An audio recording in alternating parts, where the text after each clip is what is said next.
Hello Math 140 students and welcome to section 9.3 Rational Exponents. So notice how I do have my calculator nearby. That is going to be very important to have handy.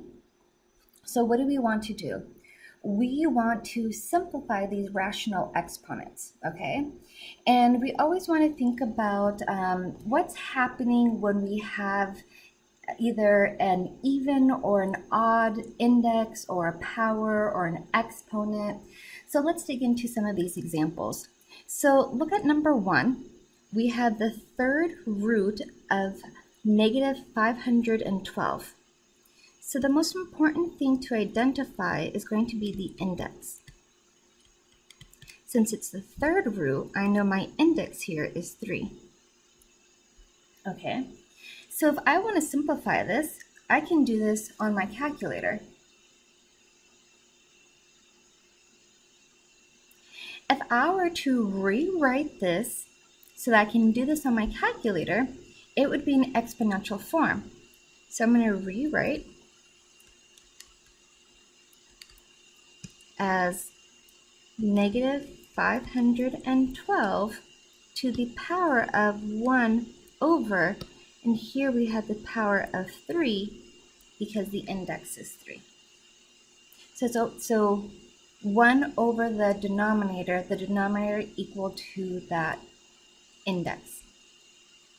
So now you can grab your calculator and you can say that this is negative 512 to the power of,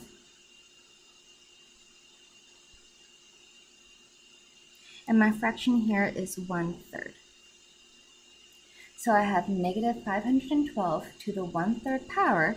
You press enter and you get negative 8. So negative 8 is going to be your answer. Now, for number 2, we have the fourth root of negative 1296. So what does this tell us? Well, it tells me that the index is 4. And this should be alarming because this is going to be an even power. So if you have an even power, how are you going to get a negative on the inside?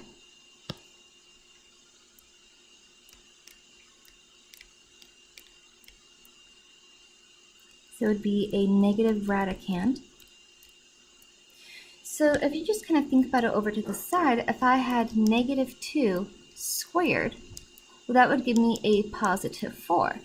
If I had negative 1 to any even power, it's going to give me a positive 1, okay? Anything that's an even power, even whether it's negative on the inside, is always going to give me something positive. So the fact that I have a fourth root or fourth index here,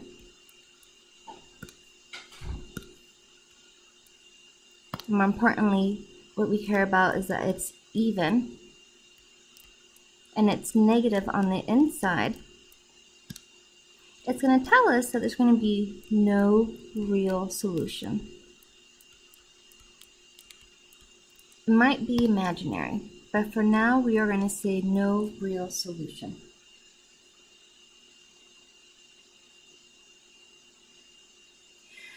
So when we simplify these radicals with variables, we need to be really careful. So don't forget that whenever we have an even index, we have to give it an absolute value sign.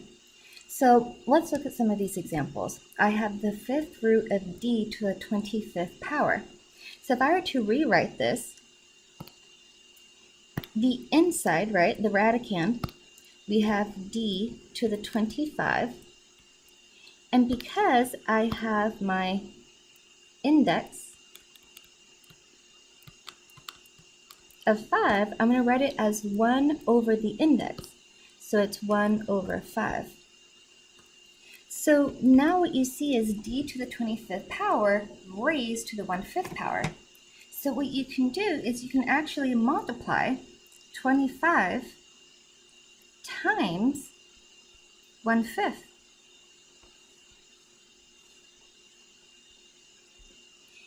And so when you do that, you are going to be multiplying because of our rules of exponents, and you can simplify. So you're going to have d to the 5th power.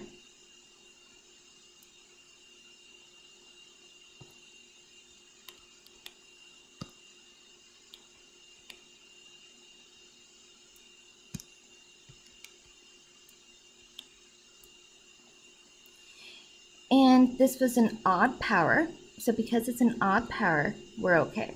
So my final answer there is going to be d to the 5th power. Now for number 2, I see this and I say, okay, this is where I have to be careful. The index is not given, so it defaults that your index is going to be a 2, always. So now what you have 49 m to the 6th power, and everything is going to be raised to the 1 over that index being 2. And what you want to make sure that you understand is that since 2 is an even power, we need to include the absolute value sign.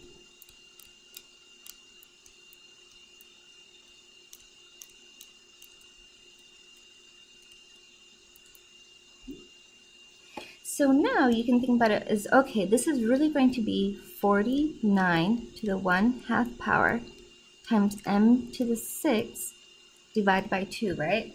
Because what I did is I took that 1/2 and multiplied to all the exponents on the inside of the parentheses. So now I have 49 to the 1/2. So that's really just the square root of 49, which is 7. But if you need to see it on the calculator, that's fine. The square root of 49, so 49 to the power of 1/2 is equal to 7, which I said was the same as the square root of 49. That 49 to the 1/2 and the square root of 49 are the exact same thing. One is written in exponential form and the other one is written in radical form. Okay, and because we have the absolute value, and that is because we have an even power, right? So we're going to have 7 times m, and 6 divided by 2 is 3, and don't forget the absolute value. So your final answer is 7 times the absolute value of m to the 3rd power.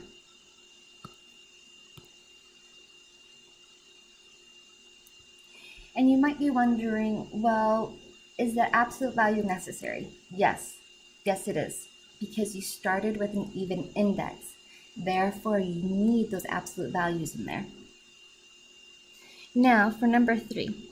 If I look at this, I'm like, okay, well, let's see if I can have the 7th root of 128. So I'm going to say that this is going to be 128 to the power of, oops,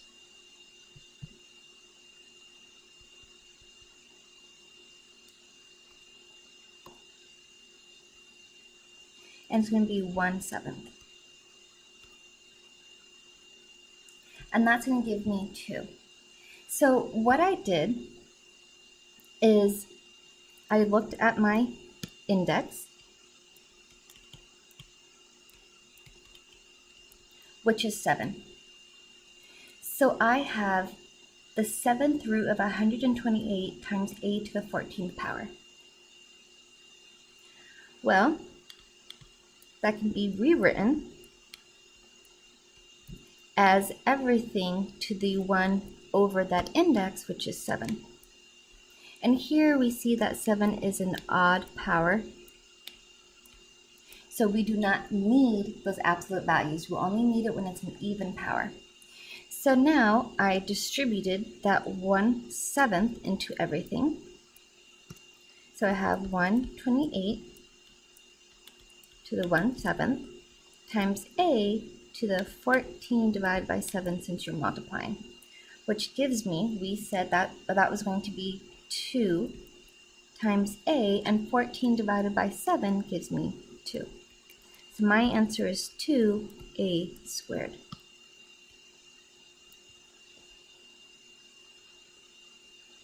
For number 4, I have the 4th root of z to the 8th power,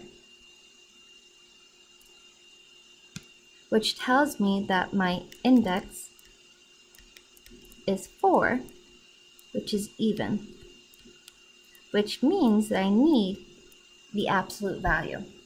Okay? So now I know that I really have z to the 8th to the 1/4 power.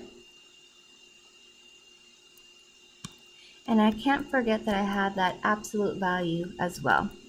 So I'm going to have z, and I'm going to have my 8/4, which is going to give me z squared. And don't forget, throughout this entire problem, I have z squared. So my final answer is going to be the absolute value of z squared.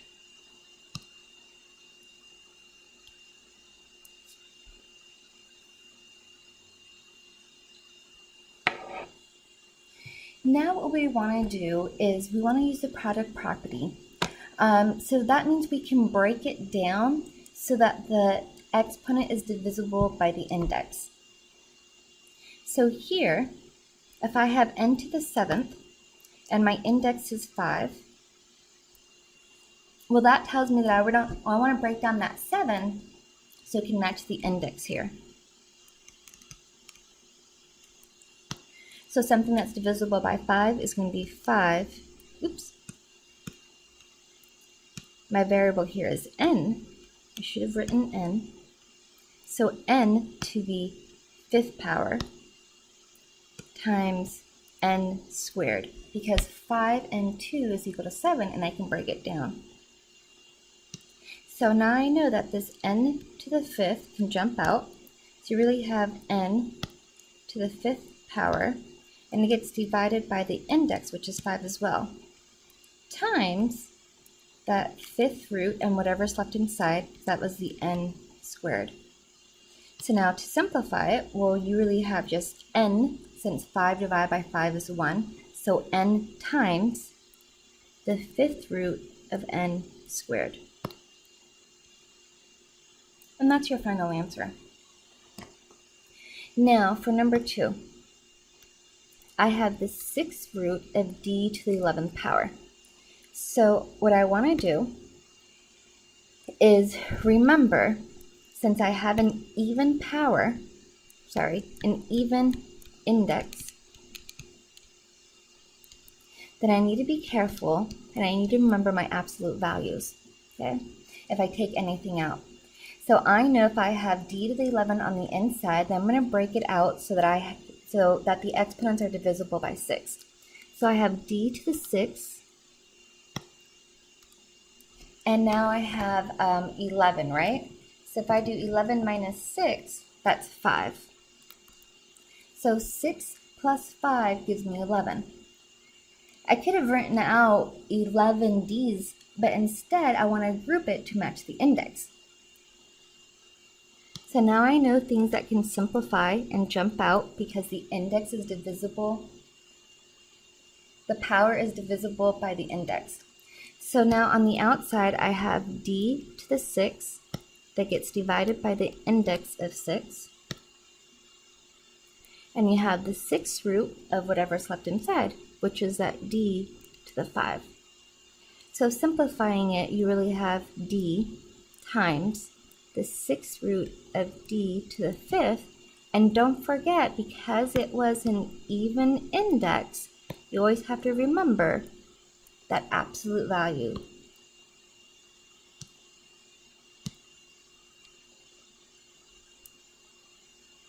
And so that's going to be my final answer.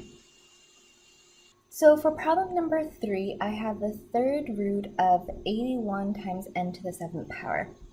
So here, I'm not really sure how 81 is going to break down. So I'm going to go ahead and do a factor tree to help myself out. So I know that 81 is 9 times 9, and 9 can be broken down as 3 times 3. So really have 3 times 3 times 3 times 3 is equal to 81. So now I can kind of break down that radical a bit more since I have my index of 3. So I can group this. So I'm going to have 3 to the third power times 3 to the 1 power, because if you add the powers together, 3 plus 1, that gives me 4. And it's going to get multiplied by my n. So because I have n to the 7th, what's divisible by my index of 3? Remember, the index here is 3. So I'm going to have n to the 6th and n to the 1 power, since 6 plus 1 is going to equal my 7. So now I know that this is going to be able to simplify, and this is going to be able to simplify. So I'm going to have 3. Now if I think of the power being divided by the exponent, so 3 divided by 3 gives me 1, so I have 3 to the 1 power, or 3. So there's my 3. And now for my n to the 6th power, when it comes out that exponent is 6 divided by the index, so if I have 6 divided by 3, that gives me 2. So on the inside, what's left over is 3, and I have my n. So this simplifies to 3n squared times the third root of 3n.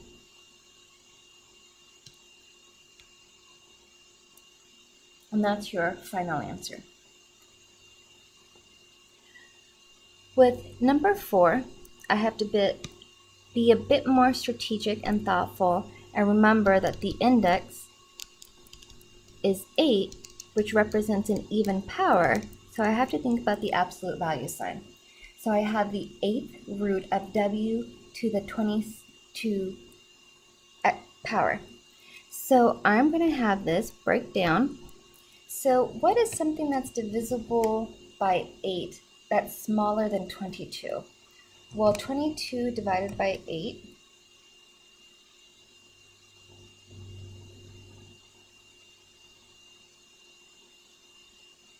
So let's think about this. 22 divided by 8 gives me a decimal, 2.75. We don't like that. So okay, let's say 21 divided by 8. Does that work? No. What about 20 divided by 8? What about 19 divided by 8? What about 17 divided by 8? What about 16 divided by 8? So now I see that 16 is going to be this next smallest exponent that I can rewrite it so that way it can be divisible by the index of 8 there. So I'm going to have 8 to the 16th power. And sorry, not 8 to the 16th power, but w to the 16th power. And remember, I have that 22 on the inside of the radicand. So if I'm going to split it up to 16, well, I can think about it as 22 minus my 16, which is going to give me 6. So now I know that this can simplify. So I'm going to have w, and I'm going to take this exponent of 16 and divide it by the index of 8. And I'm going to end up with 16 divided by 8, which is that squared. So w squared on the outside. And don't forget that because it was even to begin with, that index of 8, I had the absolute value. So it's the absolute value of w squared times the 8th root of whatever left over. What is left over? So what is left over is w to the 6th power.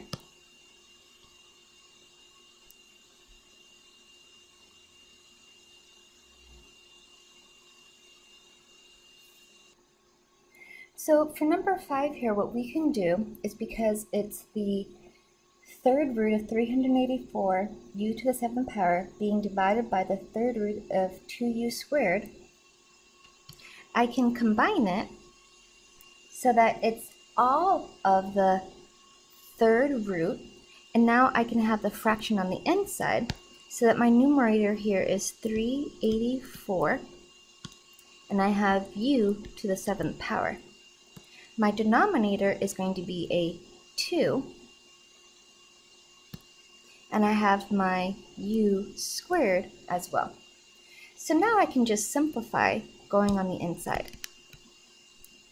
So I'm still going to have the third root, and now I'm going to have that 384 divided by 2, and that's going to give me 192.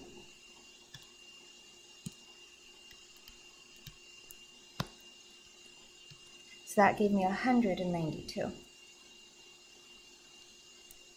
And now I'm going to kind of think about this u 7th and u squared. So since the numerator here is bigger, 7, I'm going to subtract the 2 from there. So 7 minus 2 is going to give me 5. So I'm going to have u to the 5th power up in the numerator. That means everything in the denominator cancels. So you are left with the third root of 192 u to the 5th power.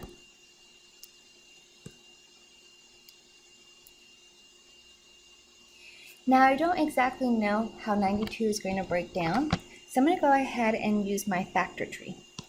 So I have 192. And since it's even, I'm going to go ahead and say it's going to be 16. So then 16 times 12 is 192. The 16 breaks down as 4 times 4, and 12 breaks down as 4 times 3. So if I'm specifically looking at my index of 3, I can rewrite 192 as 4 to the 3rd power times 3. Because there's 3 4s being multiplied together and the 3. So now I'm going to have the radical, the third root radical, of 4 to the 3rd power times 3. And since now I have u to the 5th, I'm going to break that down with my index of 3. So I'm going to have u3 and u squared. The reason I broke that down is because I want to match that index, and that index is 3. So u to the 3 can be divided by that index. So I am left with, well, the powers cancel out, so you have a 4 on the outside.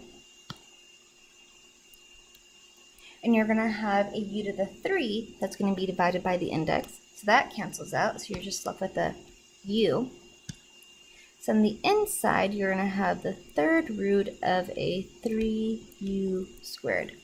So your final answer is 4u times the third root of 3u squared. And since you started with an even index, you don't have to worry about absolute values here.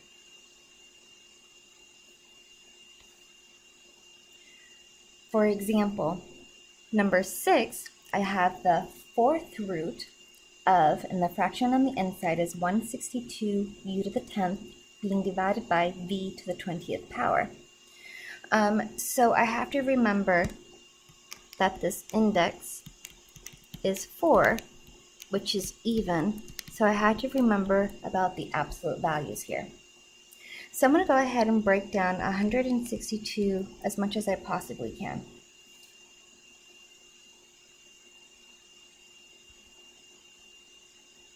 So 162, can that be divided by 4? And it can't, so 162 is even, so definitely a 2 in there. So 2 times 81. 81 breaks down as 9 times 9, and 9 breaks down as 3 times 3. So I'm going to have 2 times 3 to the 4th power is equal to 162. So I can work on my original equation, which I have the fourth root, and I'm going to rewrite the inside to match the power so that the power can match the index of 4. So that 162, I already know how it's going to break down. It's going to be 2 times 3 to the 4th power. And if I have u to the 10th power, to break it down to be divisible by the index of 4, I'm going to have u8 and u squared. And down at the bottom, my denominator, v to the 20, well, I know that 20 can be divided by 4, so I'm going to leave that as is.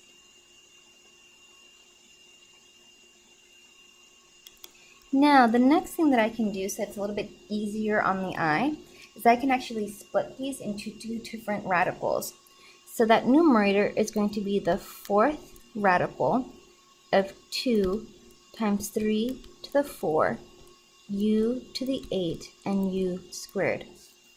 My denominator would be the 4th radical of v to the 20th. So then my numerator, I'm going to have that 3 to the 4 that cancels out. So I'm going to have a 3 on the outside. And I have u to the 8th, but since it's going to jump out, it's actually going to be 8 divided by 4, because 4 is the index, and that's going to give me a squared. And because it's an even index, I have to remember the absolute values. And what's left inside is that 2u squared. Now looking at the denominator, since I have the 4th radical of v to the 20th, well, v to the 20 divided by 4, so, oops, 20 divided by 4 is going to give me 5. And of course, because this was an even index, I need the absolute value. So my final answer is 3 absolute value u squared 4th root of 2u squared all over v to the 5th in absolute values.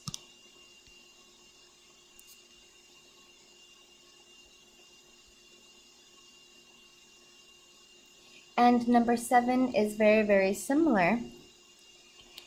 So if I have a fraction and the numerator is the 3rd root of 567 z to the 7th, and the denominator is the 3rd root of 3z to the 3, I can just combine it together to give me the 3rd root of, now I have 567 z to the 7th in my numerator, and 3z3 in my denominator. So I can actually simplify this a bit more. So 567, can that be divisible by 3?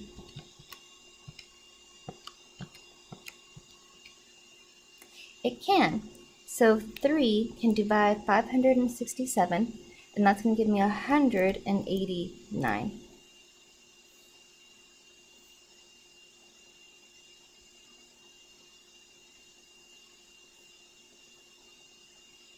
So that's how I got the 189. I was able to divide that out. And if I look at my z's, well, I have z to the 7th on top and z to the 3 on the bottom. So what's bigger is that 7. So 7 minus 3 is going to give me u to the 4th. So then everything cancels out in the denominator. So now I just really have the 3rd root of 189 u to the 4th power.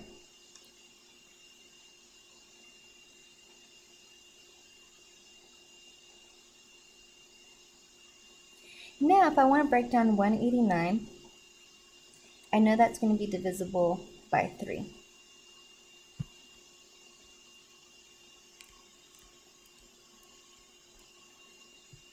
And it was 3 times 63.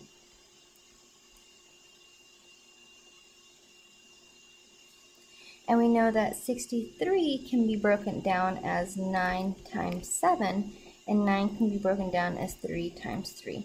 So I have 189 is equal to 3 times 3 times 3 times 7. So I have 1, 2, 3 3s and 1 7. So I'm going to break this down. That 189, I'm going to write it as 3 to the third power times 7. And that u to the fourth is going to break down to u to the 3 and u to the 1. So that now I can have a 3 on the outside as well as a u on the outside.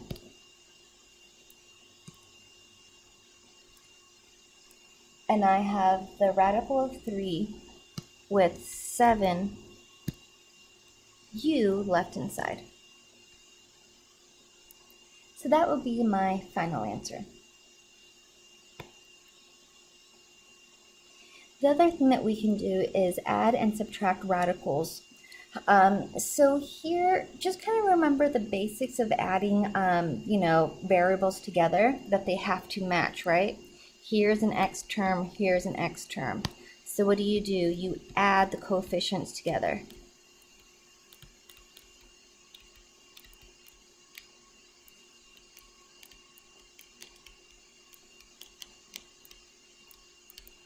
So if I add those coefficients together, 3 plus 2 is going to give me a 5, and I have that x with it.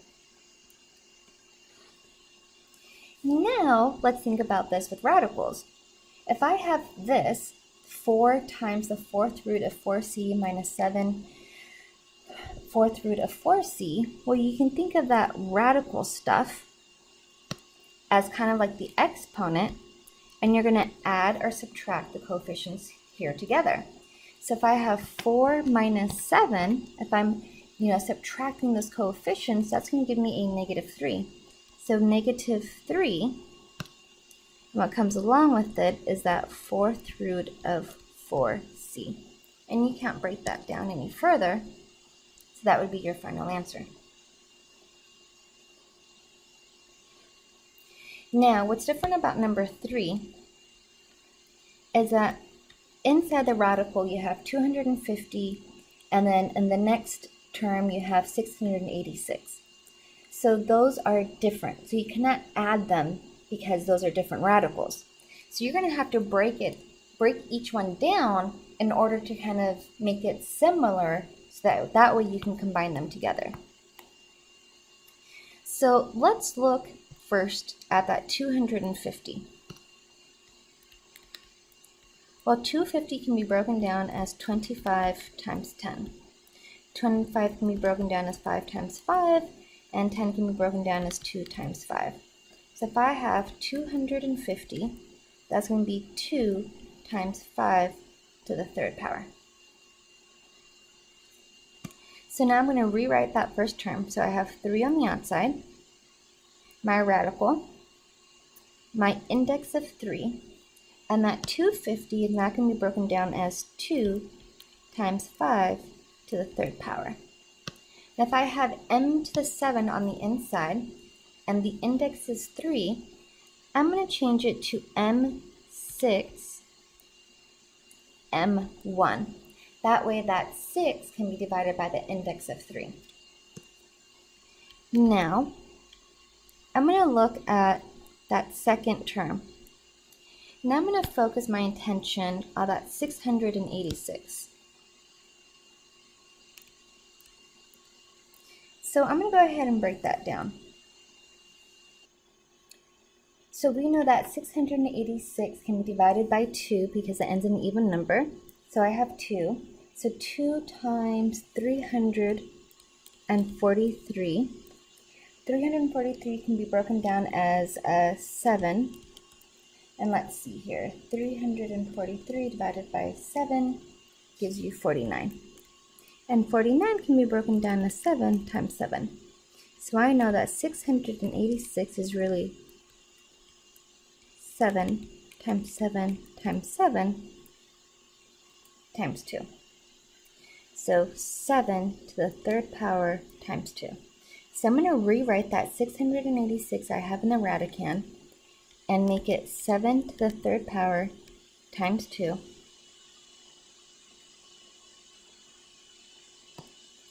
And because I have m to the 7th, I'm going to do the same thing and change it to m6 times m1. Now I can go ahead and think about simplifying each one. I know this 5 is going to be able to jump out. So since I had that 3 there, everything that gets jumped out is going to be multiplied. So that's going to be a 5, since that exponent of 3 divided by that index of 3. So that gives me 5. So that jumps out. And then I have m6. And here, 6 divided by the index of 3 gives me 2. And that's the only thing that can live on the outside. So I have my index of 3, and what stays or remains inside is a 2m. So I really have 3 times 5, which is a 15m squared, third root of 2m. And now let's think about our second term here. So I'm going to break this down and figure out the ones that are going to be able to jump or multiply with that 8.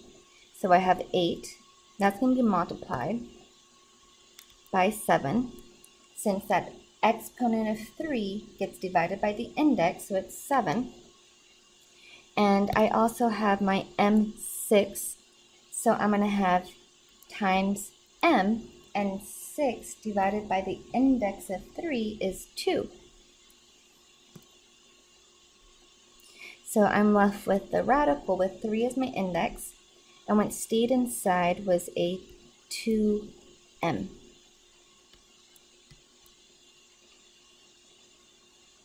So now you just have to simplify that 8 times 7, which is going to give me a 56, and I have my m squared being multiplied by the third root of 2m. And notice here that the radicals are now similar terms. Now they're exactly the same. So now, because those are exactly the same radicals, we can add these coefficients together. So 15 plus 56 is going to give me 71. So I have 71 m squared, third root of 2m as my final answer. And that is the end of section 9.4. I hope that helps.